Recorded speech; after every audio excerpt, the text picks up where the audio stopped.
Bienvenidos, temas económicos en nuestra pantalla. ¿Cómo les va? ¿Cómo están? A esta hora escuchaban hace minutos nada más el reporte de nuestro corresponsal en Estados Unidos, Jorge Gestoso, hablando de lo que pasa en el mercado petrolero. Ese es nuestro primer titular. Empecemos. Petróleo de Estados Unidos se hunde y cotiza en negativo por primera vez en la historia. Esta turbulencia llamada incertidumbre en términos económicos nos genera una situación geoeconómica en este momento. Ya vamos a ver cuál es.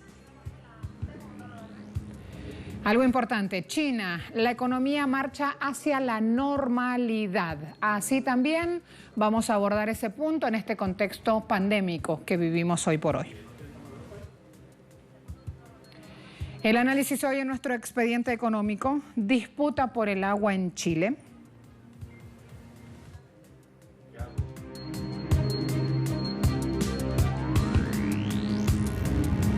El mercado petrolero se mantiene convulso. El precio del crudo Brent, el de referencia en Europa, se situó por debajo de los $19 el barril por primera vez desde febrero del año 2002, según datos arrojados en mercados de transacciones.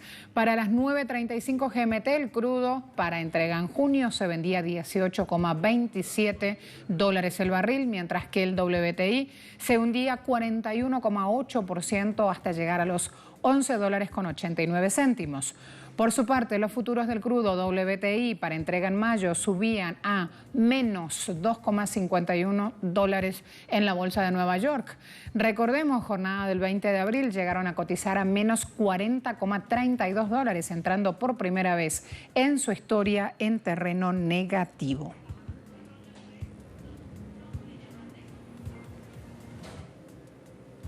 Sobre esto último es importante señalar cómo funcionan los contratos de futuros, conocidos simplemente como futuros. Es un acuerdo entre dos partes que se comprometen en una fecha futura establecida y a un precio determinado a intercambiar un activo, el cual puede ser físico, financiero, inmobiliario o de materia prima. Este lunes, en el caso del WTI, los futuros para mayo cayeron un 305,97%, llegando a posicionarse en menos $37,63 por barril, una cuestión que sucede por primera vez en la historia, decíamos. Pero ¿cómo es eso que un barril de petróleo vale menos de $0? Esto quiere decir que los depósitos de petróleo están llenos y los productores de crudo se ven obligados a pagar a compradores para que lo recolecten. ¿Para qué? Para evitar el cierre justamente de los yacimientos. Especialistas de mercados han dicho que la caída en el precio del crudo se debe a las medidas de cuarentena que se han tomado a escala mundial para frenar el COVID-19. Pero también se da el caso del exceso de oferta, por eso OPEP Plus a principios de mes impulsó un ajuste de reducción de producción de crudo. Otra cosa que hay que destacar aquí es que la culpa de que el WTI se encuentre en terreno negativo se debe también a lo que está haciendo puertas adentro a Estados Unidos. Los depósitos de petróleo estadounidenses se están llenando muy rápidamente. Según la Administración de Información Energética del país, durante la última semana que terminó el 3 de abril, esas reservas petroleras crecieron en 19,25 millones de barriles, superando las expectativas de los analistas. Y así van las cosas, deja de caer, lo tienen allí al final, espera, encontraré compradores. El barril va palo abajo y el presidente Trump arriba intentando agarrarlo. En esta coyuntura, Donald Trump aseguró este lunes que su país comprará hasta 75 millones de barriles de petróleo y que lo colocará en la reserva estratégica por primera vez en décadas. Basado en el bajo precio récord del petróleo que has estado viendo, está en un nivel que es muy interesante para mucha gente. Estamos llenando nuestras reservas nacionales de petróleo estratégicas. Ya sabes, las reservas estratégicas, y nosotros estamos tratando de poner hasta 75 millones de barriles en las reservas. Eso lo superaría. Esa sería la primera vez en mucho tiempo que se ha agotado. Lo obtendríamos por el precio correcto. Este es un buen momento para comprar petróleo y nos gustaría que el Congreso lo apruebe para que podamos, en lugar de simplemente almacenarlo para las grandes compañías, porque creo que tenemos 75 millones de galones de capacidad en este momento. Eso es mucho. Es que lo hemos estado construyendo durante un periodo de tiempo. Si podemos comprarlo por nada, tomaremos todo lo que podamos. Vamos a ver cotizaciones. Crudo Brent operando a $19,95, perdiendo menos 23,91%. WTI operando a $15.01, perdiendo menos 29,57%. Cesta OPEP, jornada del 20 de abril, registró un descenso, cotizó $14.19 por barril.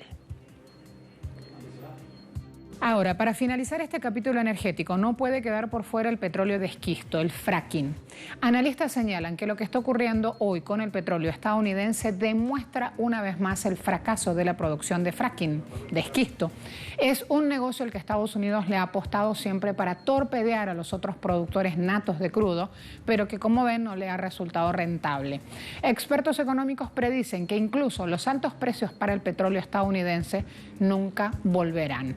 Para que exista ganancia luego de haber operado vía fracking para sacar un barril de crudo, el precio debería estar rondando los $40. Allí el dato entonces para finalizar. Cambiamos.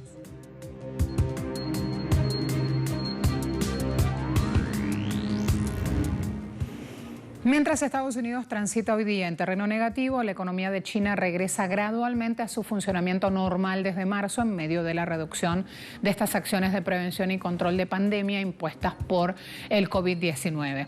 Este martes la Comisión Nacional de Desarrollo y Reforma anunció la economía china se vio afectada por este brote COVID-19. Desencadenó, decía, rigurosas medidas, incluido un bloqueo de 76 días de Wuhan, la ciudad más afectada. La epidemia interrumpió también aerolíneas, tráfico terrestre, paró fábricas, compañías. Muchas personas trabajaron de forma remota para desempeñar su papel en el corte de la cadena de transmisión. La cuestión ahora, dicen las autoridades, es que la economía está volviendo a la normalidad. Así lo confirman los siguientes datos. En marzo, la disminución del valor agregado desencadenado por la epidemia de las industrias de un tamaño superior al designado fue 12,4 puntos porcentuales menor que la de enero a febrero. Mientras el índice de producción de servicios cayó un 9,1%, 3,9 puntos porcentuales más lento que el descenso en los primeros 2 meses. El consumo de electricidad de China en la primera quincena de abril también fue testigo de un aumento del 1,5%. A la vuelta de la pausa vamos a ver, México ya tiene creada ante tal situación de crisis económica por el impacto del COVID-19, este municipio tiene creado una moneda. Ya les voy a contar más.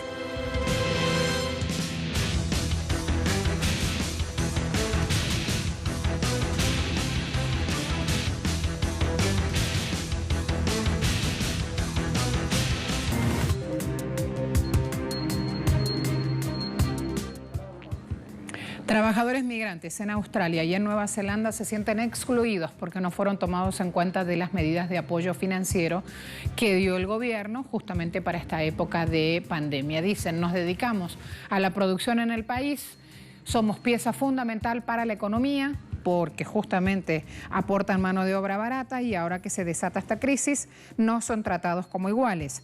Representan el 10% de la fuerza laboral, los migrantes de Australia y Nueva Zelanda, pero, repito, han sido excluidos de cualquier tipo de ayudas económicas que estos gobiernos han dispuesto en esta coyuntura.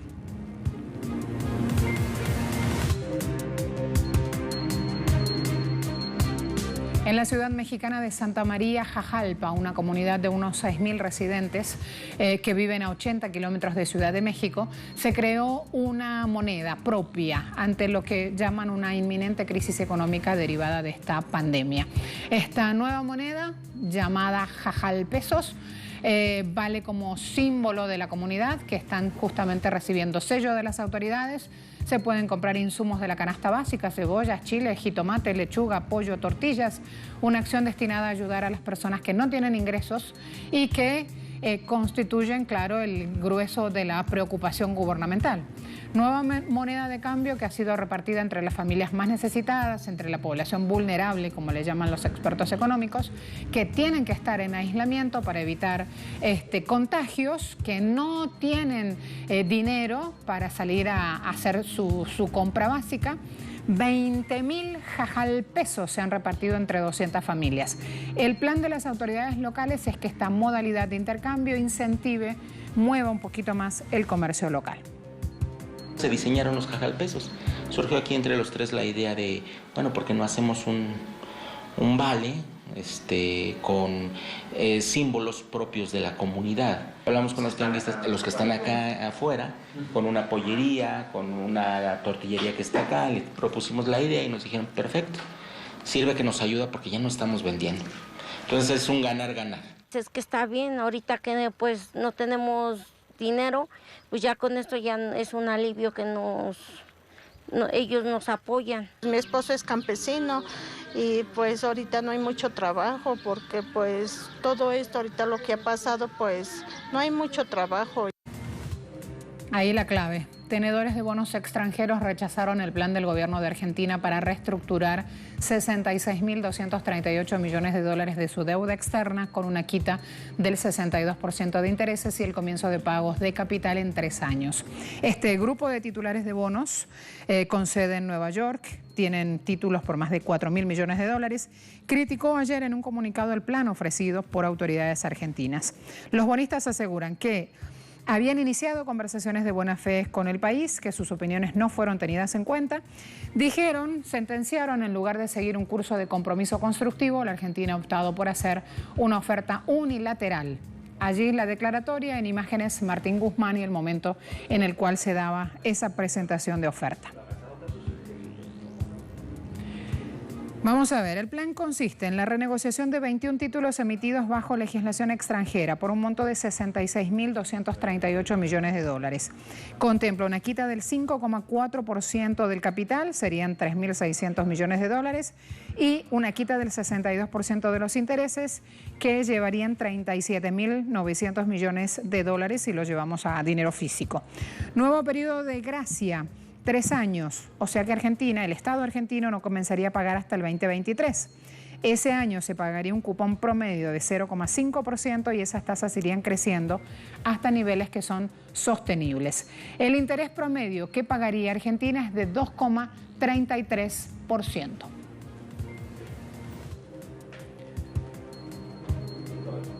A la vuelta de la pausa, un tema muy interesante. Agua, recurso fundamental en época de pandemia. Y resulta que hay países que históricamente tienen una cuestión de exclusión tremendo con este recurso. Pasa en Chile, ya le cuento.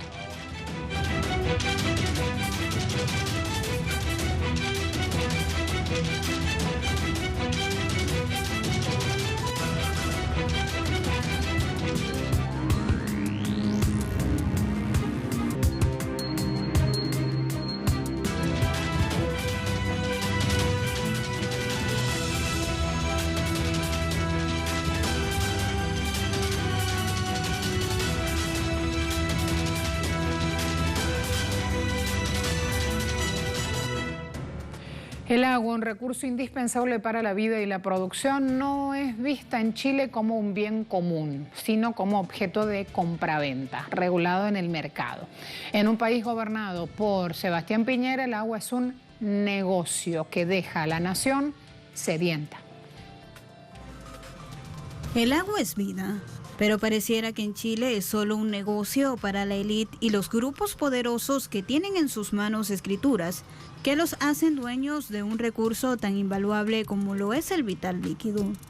En estos momentos en donde el cambio climático juega un papel fundamental y afecta a nivel mundial, aunado a la emergencia sanitaria que se vive, el agua se ha vuelto la manzana de la discordia en Chile, ya que cuando se creó el Código de Aguas, un gran número de grupos poderosos inscribieron a su nombre de forma gratuita los derechos para utilizar el recurso eternamente, donde la Sociedad Nacional de Agricultores, conformada por empresarios de poder, argumentan que el cambio de la Constitución violentaría sus derechos, ya que la misma actualmente reconoce los derechos particulares sobre el agua, y admite entrar en un mercado para la reventa.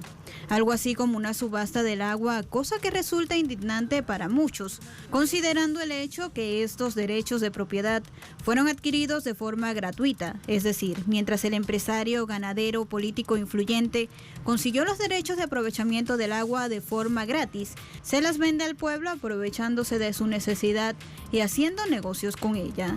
Los ciudadanos que apoyan el cambio de constitución, puesto que la misma data desde la dictadura de Augusto Pinochet, proponen, entre otras modificaciones, que el agua debería estar garantizada como un bien nacional de uso público. Igualmente exponen no solo cómo el agua es un negocio rentable en Chile, sino cómo es despilfarrada en negocios como la plantación de aguacates en Valparaíso, donde han utilizado tanta agua que se han necesitado incluso camiones cisterna, además de la actividad comercial de la agroindustria, empresas mineras y forestales. En diferentes partes del país ha ocasionado la escasez del recurso vital para el consumo humano. Este hecho hace resaltar una interrogante. ¿Qué priva en Chile para el Estado? ¿La élite o el ciudadano común? A juzgar por la exacerbada protección de derechos para los poderosos grupos económicos, en contraste con la total desprotección y dejadez por parte de las autoridades para el ciudadano común. En el Chile de Piñera pareciera que vale más la producción de los grandes que la sed de los ciudadanos.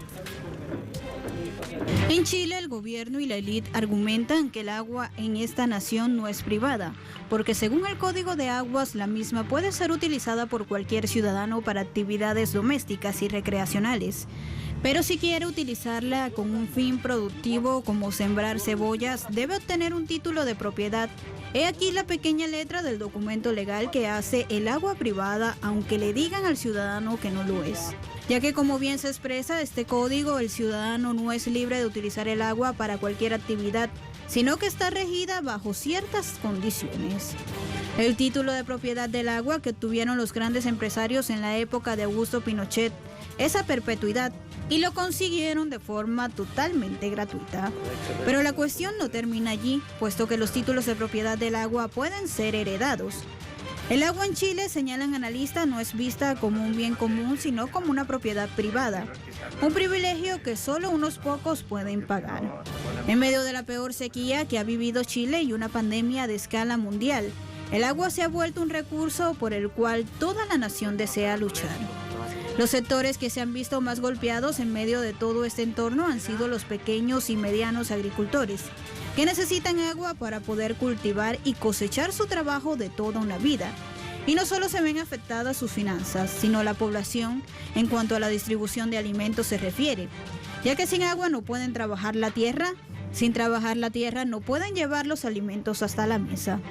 Los que apoyan el cambio de la Constitución argumentan que el agua debería ser vista como un bien público y no privado, como una manera de garantizar este recurso vital para todos los ciudadanos, y que los títulos de propiedad del agua deberían ser temporales y no permanentes. Una puja difícil, puesto que el agua se ha convertido en un negocio muy rentable en un país gobernado por políticos que han demostrado que valen más los negocios que los derechos de la ciudadanía. Hay un libro muy interesante para seguir en este tema, se llama El negocio del agua. Las autoras pusieron en el tapete una realidad. Los grandes grupos políticos son los que tienen el mayor acceso al agua. Durante el trabajo de investigación de Tania Tamayo y Alejandra Carmona descubrieron que uno de los que posee hoy título de propiedad de aprovechamiento del agua es Antonio Walker, actual ministro de Agricultura y empresario agroindustrial. Imagínense, al cuestionarse justamente al ministro sobre este particular, argumentó que no tenía ningún conflicto de interés, porque la única razón para tener un conflicto sería que utilizara esa agua sin tener derecho.